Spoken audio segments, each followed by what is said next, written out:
All right, fabulous. So here's what we are looking at today. Excellent. Is anybody currently using Microsoft Edge? Oh, Becca, Washington. I used to be in Seattle. Excellent. Oh, but not excellent that there's a giant thunderstorm, because those are no joke. All right, fantastic. So if you've never used Edge before, we are going to look at some of the really cool features of Microsoft Edge. And it'll be an interactive session, which means that as I'm describing and going over different things, if you have any questions, feel free to come off mic and interrupt, and we'll go from there. So let me share my screen with you. So many tabs. There we go. All right, so to get started, good day, everybody. I would say good morning, but I know we're not all in a morning time zone right now. For some of you, it might be late at night, who knows? So we are going to be looking at the edge of accessibility using Microsoft Edge. Get it? A little play on words there. So the 10 things that we're going to look at today are the Read Aloud feature, the Immersive Reader, the Shift tab, that's this cool thing that you can do, the different language options that you can have in using Microsoft Edge, also how you can control the text size and change that, have the font options, use collections, customize your startup page, and really overall just make things more easy to find and to move around, okay? All right, so the first thing, what I'm going to do is, for those of you that currently have Edge, can I get a quick poll? I know I asked this before and a couple of people responded. So if you have Edge, can you just let me know in the chat or raise your hand?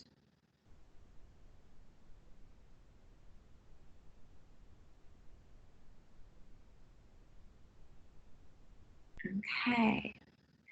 All right. So what we're going to do, and for those of you that don't, that's totally fine. You'll still be able to see what I'll show you from the Edge perspective, what these different things are. So don't worry.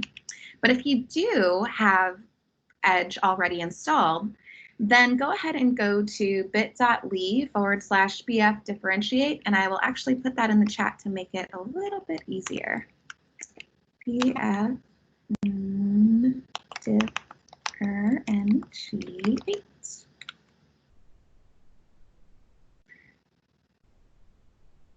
All right, so if you were in the session yesterday on branching forms, this is a form that we used during that session. But the reason as to why I want you to check out that link is because I want to show you what a Microsoft form looks like when you're using Microsoft Edge as your browser, and what the different customizations are to make sure that you're really allowing the learner to experience things from their perspective instead of just doing a one-size-fits-all. Okay? Sounds like my computer is taking off in the background. All right, hopefully it's not. So the first thing,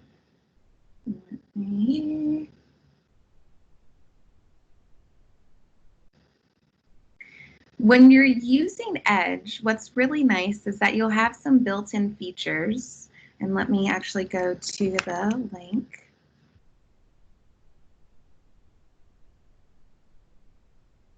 You'll have some built-in features that allow you to read what is on the page. If you're going through the form right now, let me see something. Okay, so if you're in Edge, if you don't see the little speakers, what you can do is you can go to your 3 circles on the far right-hand side and click on Read Aloud.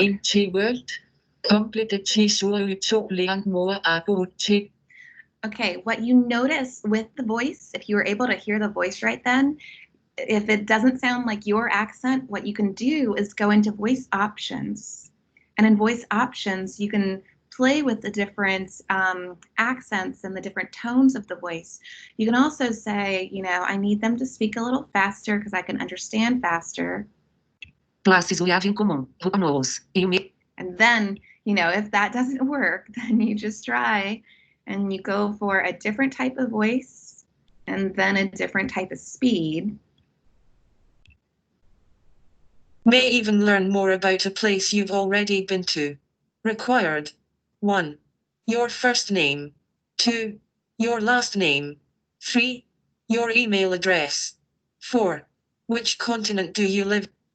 What's really cool too is that with using the read aloud option, if you do a triple click, so 1, 2 highlights a word, 1, 2, 3 highlights an entire line. And then if you click on the play button, this content is created by the owner of the form. The data you submit will be sent to the form owner. Powered by Microsoft Forms. Vertical bracket. Okay, it'll literally read everything. But what's nice is that when you're working with students and even just for your own use, you can use that little hack of triple clicking on what you want the read aloud to read, and it'll read that. Okay. Oh, yay, and using it on your iPad is totally awesome too. So that's just one nice feature with the different voice options. Now I'm going to take you, and when you were on this form, it's not loading for me right now, but I'm not going to stress out on that.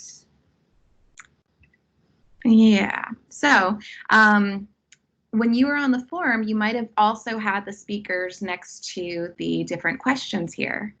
And what that allows you to do, so let's go here. I'm going to start to fill out my name. Is that, all right, not going to stress out. That's totally fine.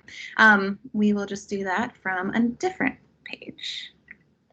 All right, so one of my most favorite things to do is to go blueberry picking. And so what you'll notice is that up here at the very top in the address bar, when you go to the far right-hand side of this particular website, if you enter into Immersive Reader, it takes away all of those ads.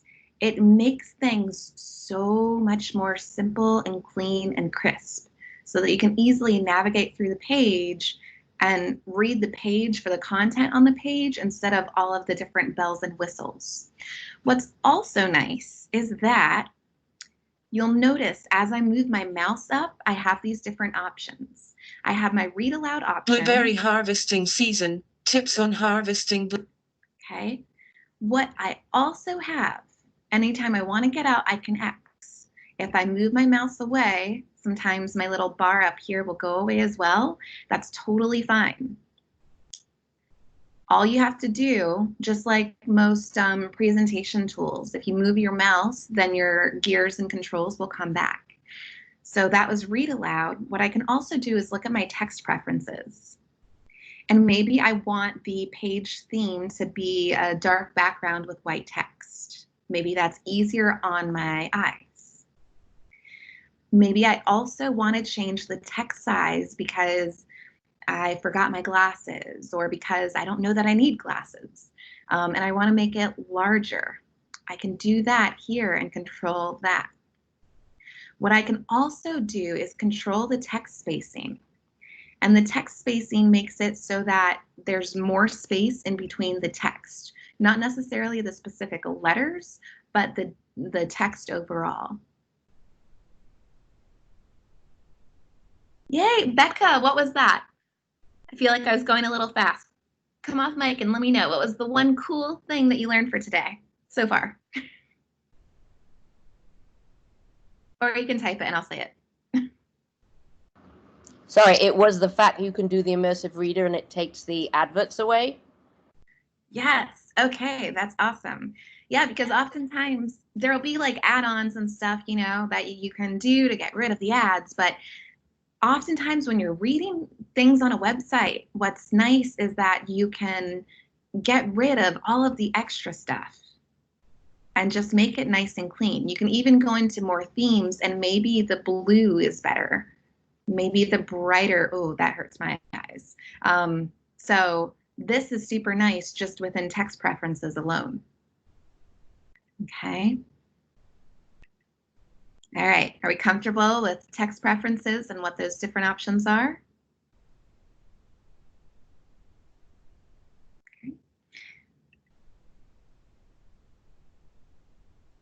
Yay, Lauren, that's awesome. Yeah, and just so you know, this aspect is immersive readers. It is on our agenda. So we did look at the read aloud. So right now we're in the immersive reader aspect, okay? You can also go into reading preferences. And what I really enjoy about reading preferences is that you can focus on the individual line. With a lot of different standardized test tools that are out there, they have this turned on as an accessibility feature for students. What I like about this is that when you're using Microsoft Edge, it's just built into the browser. So you can empower students to turn that on as needed so that they can focus on one line at a time, 3 lines at a time, or 5 lines at a time. And this is really helpful when the students are need to just read one little detail and not be bogged down by all of the surrounding paragraphs.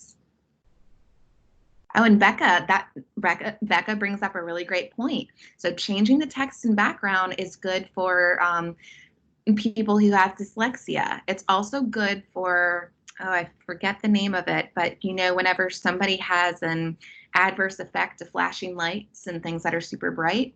So this is also really good for that. Can't believe I forgot the name of it. Okay. You also here have grammar tools. So I can turn off the reading preferences if I want to, and I can toggle on that function. You also have grammar tools here. With the grammar tools, this is beautiful because it breaks things down. You can split the words into syllables. So on, o, ma, o, p, and really spell that out. No, Lisa, that's not great for the iPad. But it should show up on your computer when you're using the browser version. So that's one plus. Okay. So another thing is that you can go over here. So I can click on the syllables option, and you'll see right here, blueberries is broken down by syllables, blueberries, and every single word is then broken down by syllables, which is really great for students who are learning how to read or who have a hard time reading compound words.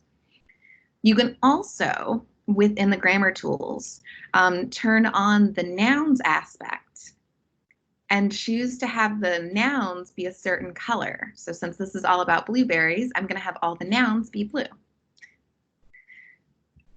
You can also have all of the verbs be a different color. Let's make those green and turn that on. And all the adjectives be a different color as well. Maybe don't have all of the different parts of speech on at the same time. But know that these functions you can easily toggle on or off depending upon what you're focusing on. So let's say that you were doing some remote learning activity and your students were using Microsoft Edge and you had pushed something out for them to do. What you could easily do, you could make a little screen capture and show them using the immersive reader by clicking up here, go into grammar tools, and I want you to find the nouns. And in whatever paragraph, what nouns describe the location, something like that. Are you all having any other ideas for how you might use the immersive reader with your students or for yourself?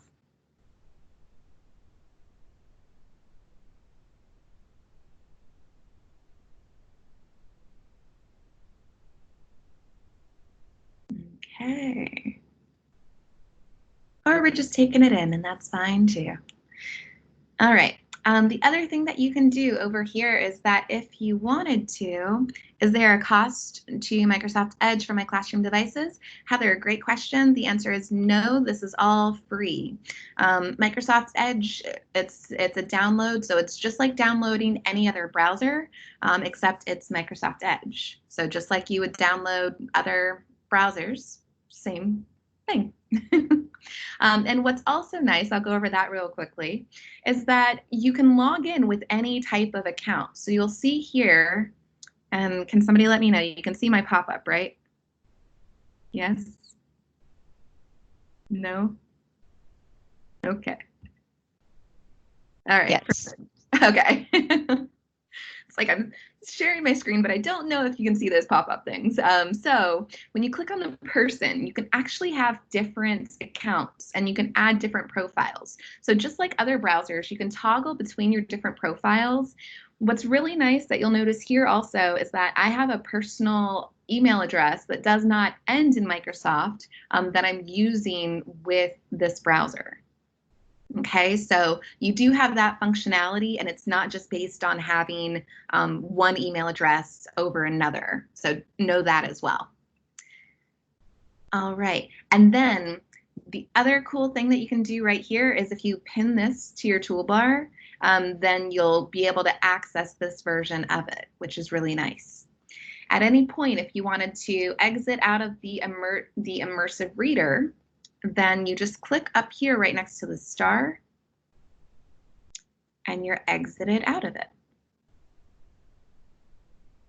Okay. So the next thing that I want to show you is over here. So that was just a thing on blueberry picking. The next thing that I want to show you is over here. So this tried to find a relevant article given the day of the year. Found something. So the Gettysburg Address. In 2 days, it will have been its anniversary of when the senator referred to it as the most famous speech ever by President Abraham Lincoln. So if I go up here to my Immersive Reader, I have all of that information, and I have it nice and crisp and cleanly. So just like I had for the Blueberries site. One, let's see, drawback isn't the word. One feature that it does not have is, let's say that you had a video. When you go into Immersive Reader, that video just becomes a picture. So that's one thing to note.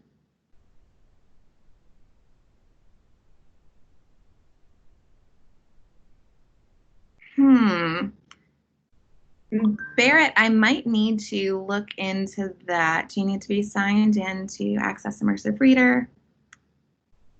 Immersive Reader is not available on all sites. So for example, if I was to go on, and given the state of the world, there's certain websites that I don't want to go on to. Let's say San Diego Zoo.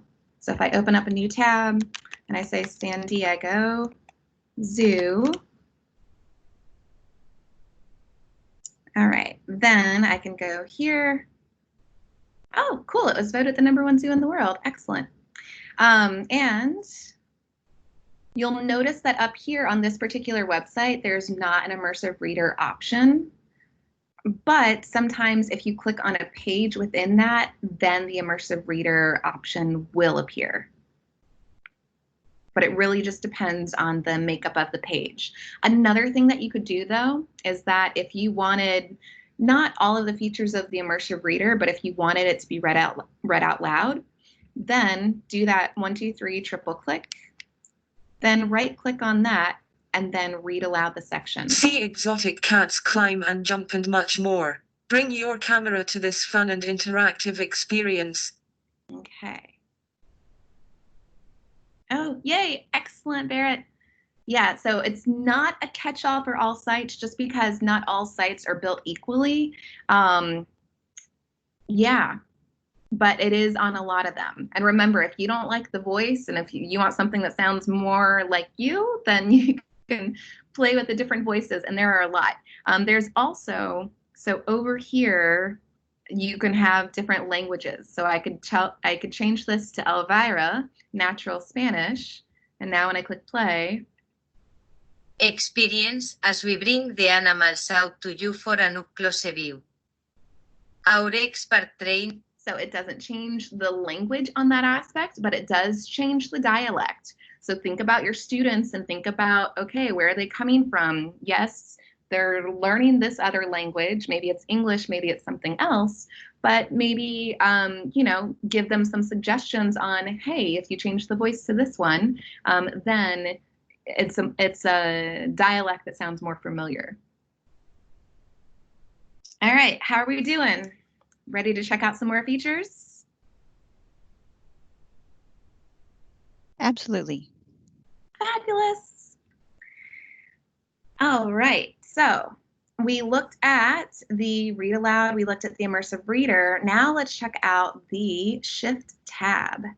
So let me do that. That's a lot addy. So let me get out of this. We'll stick to San Diego Zoo. Actually, no, somebody put in NASA. Yeah, let's do NASA. NASA.gov. All right. One of the really cool features that I really like with using Microsoft Edge is that sometimes when there's different things to click on, those different things are really small. And sometimes like our mouse isn't working or we haven't cleaned the mouse pad and we just want to use keyboard shortcuts instead. So the keyboard shortcut, as you can see here, is Shift Tab. And you're probably like, wait, that's the keyboard shortcut? Why, yes, it is. When you hold Shift and you poke Tab, what'll happen is you can see in the bottom corner down here, I am moving up to different tabs, different hyperlinks that live on the site. And that's one easy way in which you can navigate using two fingers that stay in the same place instead of trying to move around and click things. Oh, do we have another launch in 3 hours? Huh, interesting. Okay. Yeah, it was postponed until today, so we're all like excited. Oh, cool. Okay, so then I will stay awake. Okay. Because I remember them saying that they were going to postpone it, but I was like, oh, countdown site. Yes. Okay, let's do that. All right, so excellent. So that is just one really cool way in which you can easily navigate to different tabs without moving your mouse around, especially if your mouse is being strange. All right. So the other thing that I want to show you, so now we're going to start to get into some things that live in the settings options. Has anybody in here ever gone into the settings of your browser? Sometimes. All right, so sometimes it's better than, you know, never. So the settings are a really powerful place because that's where, think of the settings as like the brains, right? And you have the different neurons in the brains that connect to like the different, oh, let me stop speaking science as though I know all the parts of the brain, but anyhow. So the settings is where a lot of your controls are going to be. To access your settings, if you're in the Microsoft Edge browser, you click on the 3 circles and you go down. What I also like in the settings aspect as you're getting there is that anytime that you hover over, like as you move your mouse down, if you go over into something that has an arrow associated with it, then you can see other different options with that. Like, for example, I'm going to jump ahead a little bit before I get into full settings, but what I could do, let's say that I'm using a computer and I want to easily be able to access this site without going directly into the browser. I want it to open in the browser, but I don't want to have to go launch the browser, go to the site, remember what the site was. What I can do, especially if this is something that I'm going to access a lot and that I just want to be able to click to without doing multiple clicks, if I click on Pin to Finder, so I'm on a Mac right now, what this will do is it'll pin to the Finder on my Mac as kind of like an app. So that then when I pin that to the Finder, I can launch my computer, double click on that app, and have it take me directly to the page that I pinned, which is so handy. All right, so I'm not going to show you my passwords, but know that when you're in the settings, this is where you would go to do things like manage your account, to sync your account, to take care of all of your personal account stuff. We won't look at that.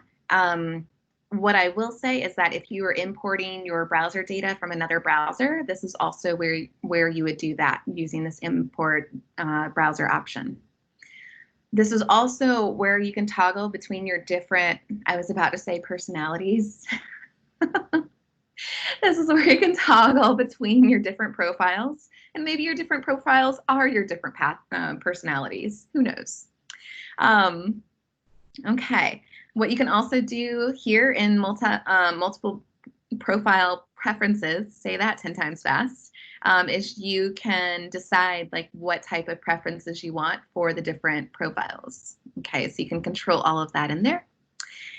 All right, so I'm gonna bypass, well, we can glance at the privacy and services aspect. Here, this is all about data privacy, and by default, it's set up as balanced. Strict would be like getting rid of all ads and everything.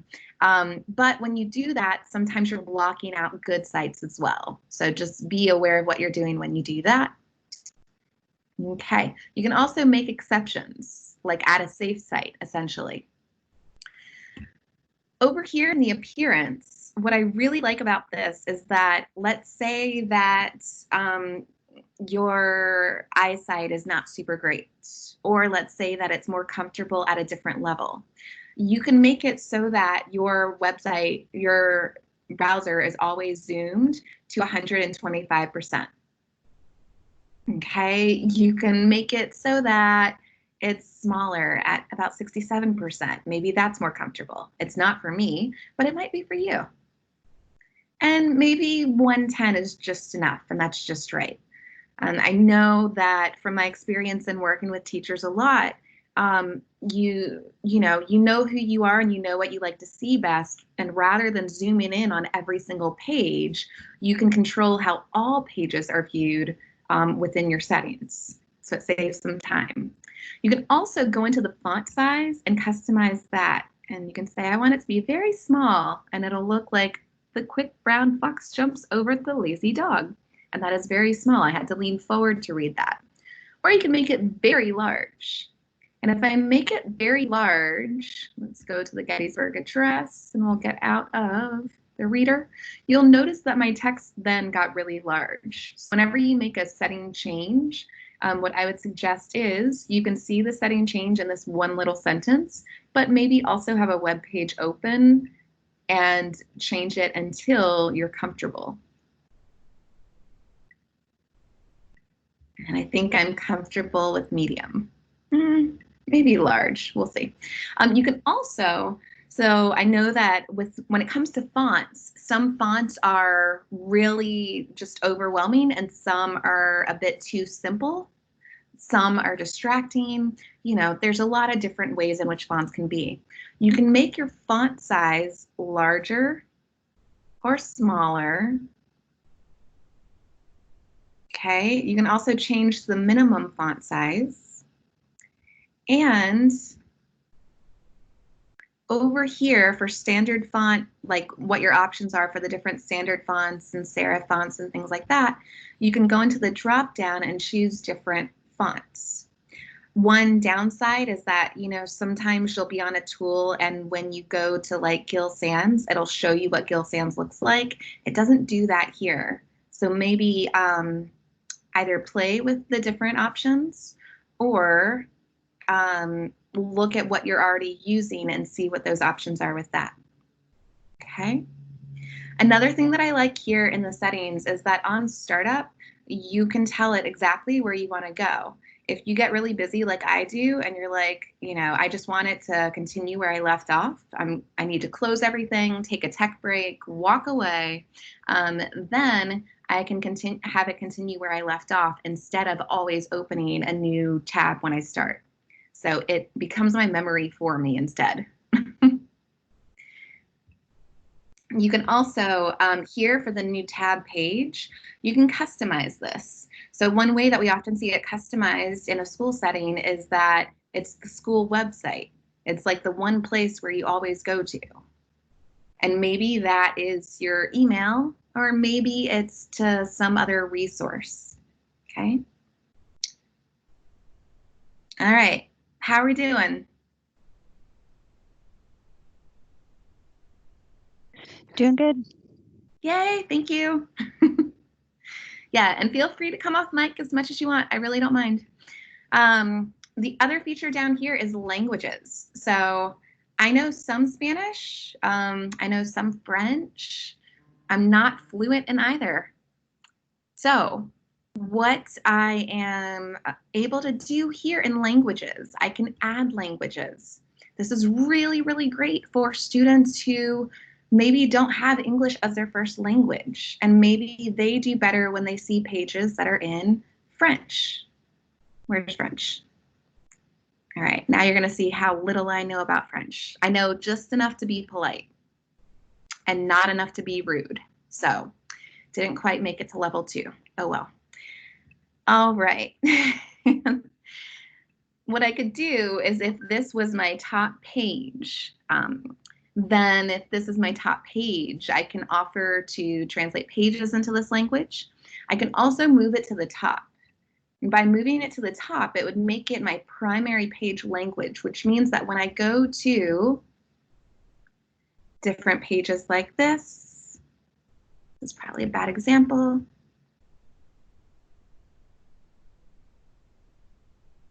Let's say NASA space launch. I can spell launch. Okay, what it'll do is, before I get to the page, it'll have the, so this is the French version of, yeah, again, I only got to the being polite part, so reading it is a little tricky for me. Okay, and so you'll be able to see that, which is really cool. And it'll break down like the different hours and whatnot. All right, let's see where we are. So we looked at languages, text sizes, font options, custom startup page. So we've got 2 more things to look at. We've got the page layout and we've got the collections. Are you ready? Yay. All right. So with the page layout, how I have this is whenever I click on the plus, it opens a brand new tab. When it opens the brand new tab, what I'll see at the bottom here is all of my recent sites. Okay, so these are all of the things that I most recently visited. What I can do is go into the 3 circles and I can edit those sites, or I can remove those sites. Let's say that I want to remove Gettysburg Address. It'll still stay up here on the bar, so I don't need to worry about it being gone forever. But let's say that I want to create a different launch, because what's happening right now with Microsoft Edge is that it's reading my mind and it's saying, you know, here's your history. Don't you want to go back to it? And maybe we don't want to go back to our history, and that's totally fine. I mean, maybe we do. So if you want to create a new history or add a new site for it to remember, then you can easily click on the plus and add that new URL in. So if I want to remember how to go blueberry picking, then I could add that URL in, name it,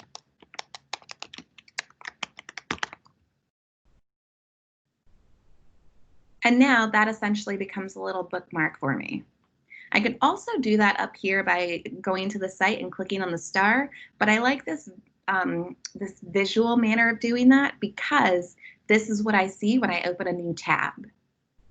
And so I can easily be in the new tab and click on it, versus if something is in my bookmarks, then if I click on the bookmark, it replaces the page.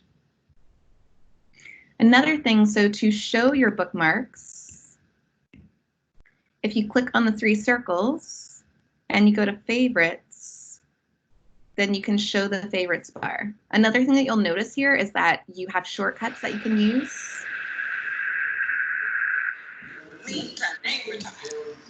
Hello.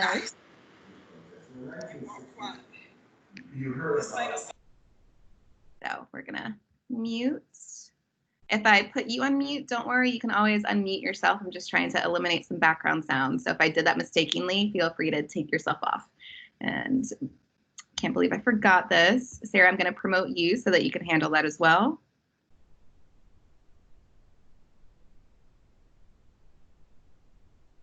Okay. All right, excellent.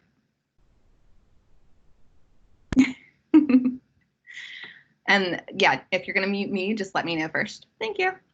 All right, where were we? So we talked about the customizing your startup page. One other thing that I really, really love about using Microsoft Edge is that you can create collections. Now, I know that there's a lot of other tools out there for collections, you know, and different add-ons that you can have and things like that. But what's really nice about collections is that it just lives within the browser here. So let's say that this is a good history site. What I could do is start a new collection, and I can call this history. Okay. I can also go down to the very bottom here and add the current page, or I could drag an image in if I want to give it more of a visual feel. So if this was the image, I could go here, and that is automatically dragged in. And I could add the current page. But what you'll see here as being the difference is that the image is super large and it takes me to the page, versus when I clicked on add current page, the image was super small and it just gave me the information about said page. What I could do there as well is, let's say that I have a whole bunch of different images here and I want to open them all. What I could do, so let me get out of here. Let me actually add, we'll add this little guy here. Okay, so I did that by clicking on the double pages here with the plus. And then I go into my folder and I add the current page. Okay, then I can use my back here. And let's say that on launch, I want to open up all of the pages in this. What I could do is when I go into that collection, if I do the 3 circles, then I can do 3 circles open all. And that'll essentially put me back to those specific resources. So it's not a back to where you started from, like we looked at in the settings aspect, but it's putting you into those specific resources that you had already curated and cataloged in one space. All right, how are we doing, everybody?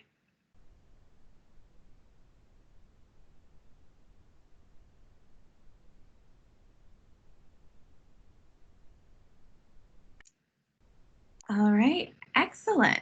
Let's see where we are with our agenda. You could also, if you do a copy all, then you could go up here. You could copy all and then add that to another collection or put it somewhere else if you wanted to.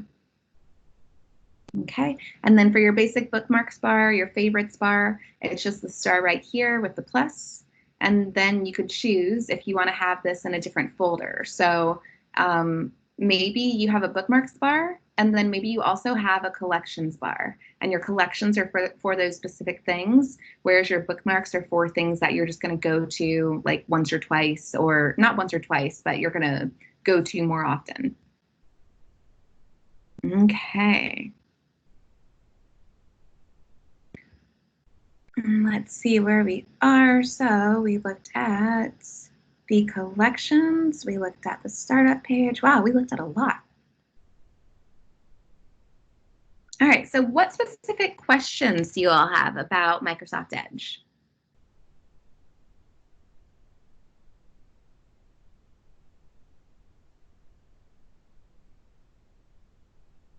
Okay. especially those of you who are new to it? Or what experiences have you had with using this with students? Or do you hope to have with using this with students?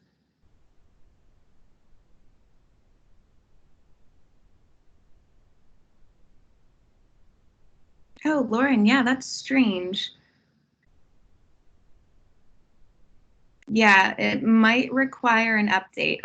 What you'll notice about Microsoft Edge is that it looks and feels very similar to some other browsers.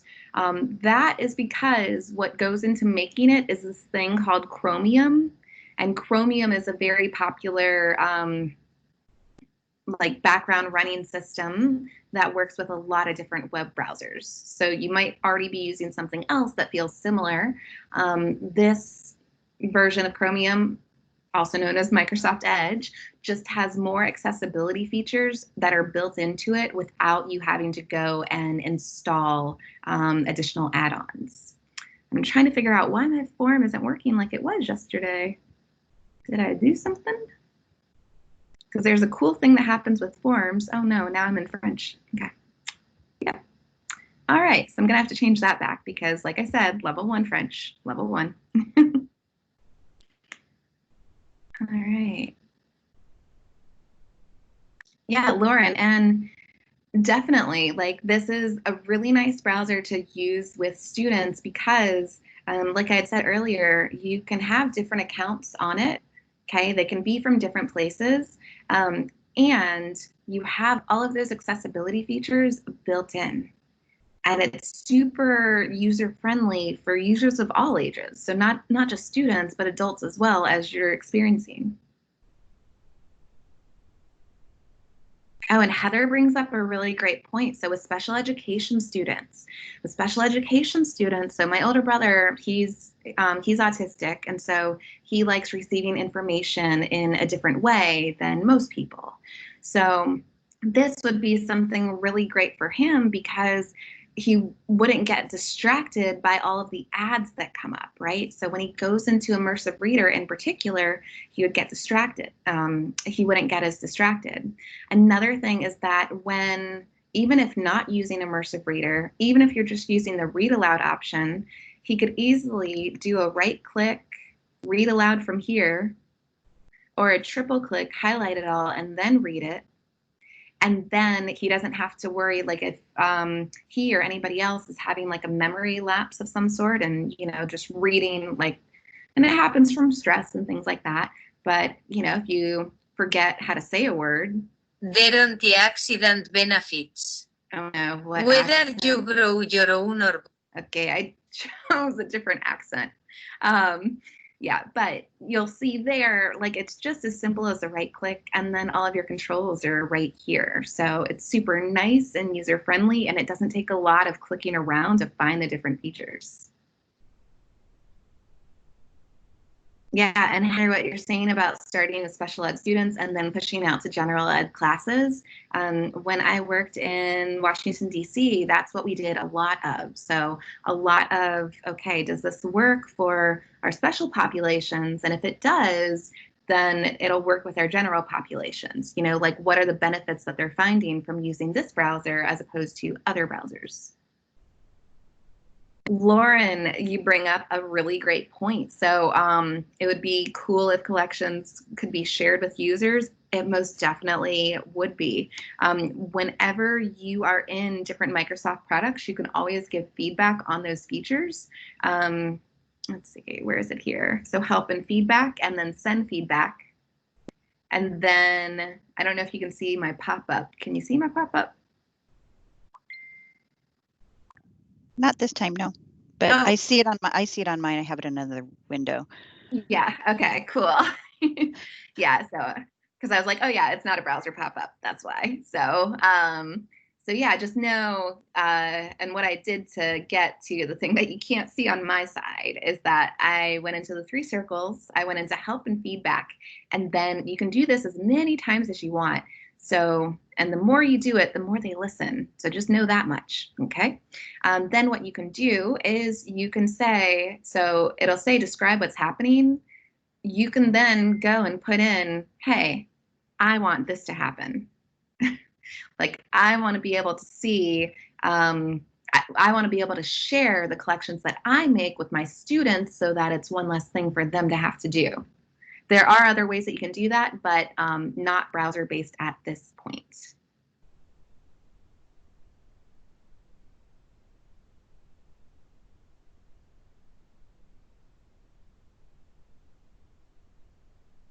Yeah, and Becca brings up a really good point too. So you can always collect points when you do different things in Microsoft Edge, which is really great.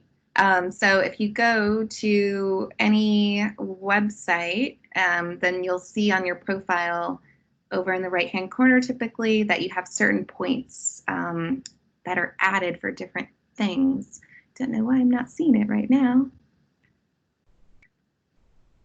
The second thing that I didn't see when I was supposed to see it.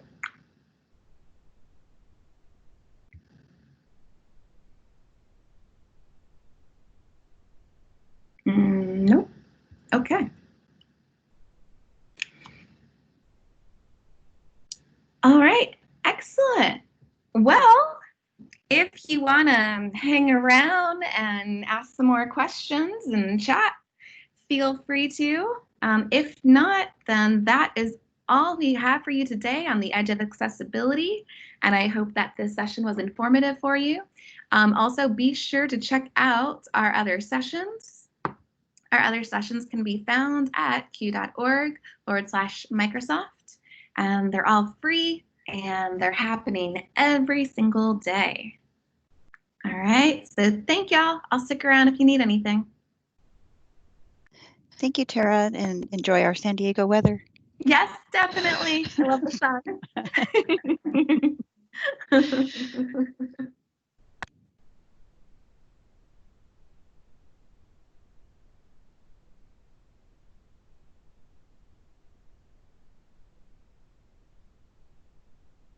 Oh, Becca. Oh, Becca left. I was going to say, tell me more.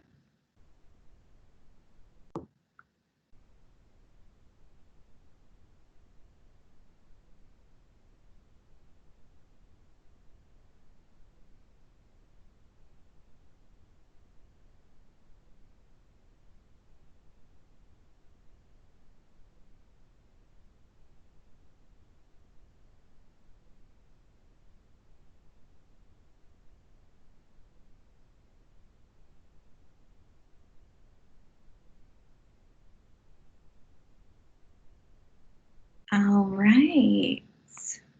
Rosa, you got any questions? Yay, thank you, Sarah. Okay, I'll take that as a no.